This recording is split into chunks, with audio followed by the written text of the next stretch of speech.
Have you ever watched your little one playing and thought to yourself, am I doing this all wrong? As new parents, we want nothing more than to give our babies the best possible start in life. But what if I told you that something as simple as the way you play with your child could be holding back their development? Now, before you start panicking, let me explain. You see, play isn't just about keeping your little one entertained. It's actually one of the most powerful tools we have for nurturing their growing minds. And yet, so many of us are unknowingly playing wrong without even realizing it.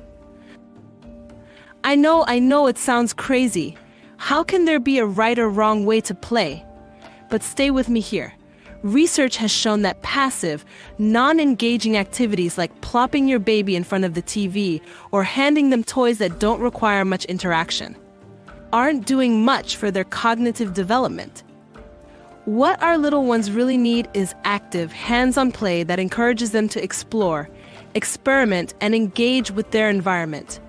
The kind of play that gets their little brains firing on all cylinders, building crucial skills like problem-solving, creativity, and language acquisition.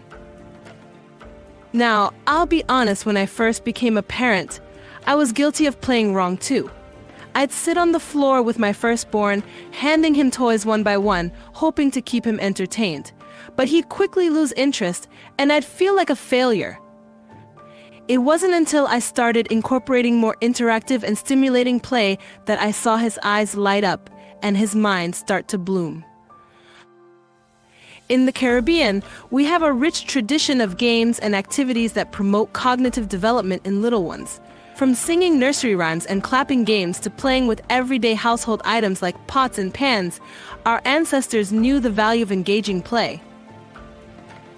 So, what does developmentally stimulating play look like? Here are some examples. For newborns 0 to 3 months, talking and singing to your baby, making eye contact and exaggerating facial expressions. Gently moving their arms and legs in different patterns, encouraging them to track movements. Showing them high contrast patterns or black and white images and watching their reactions.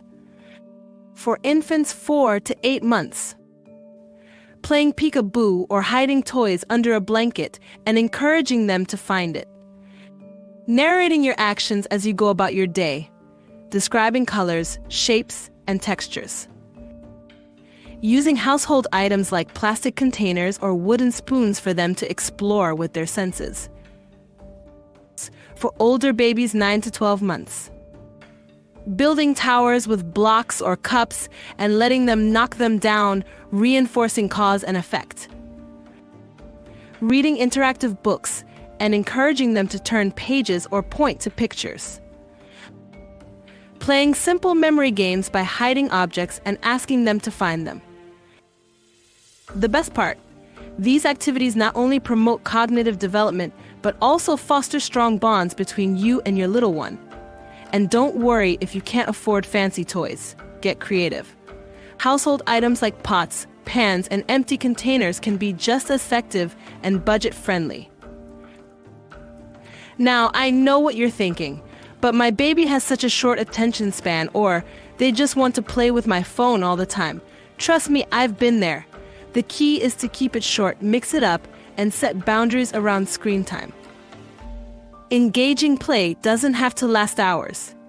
Even 10 minutes of focused interaction can make a world of difference. At the end of the day, remember that play is about more than just entertainment. It's a powerful tool for nurturing your baby's growing mind.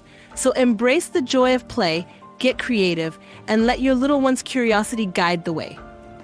Because when you play right, you're not just making memories, you're shaping their future.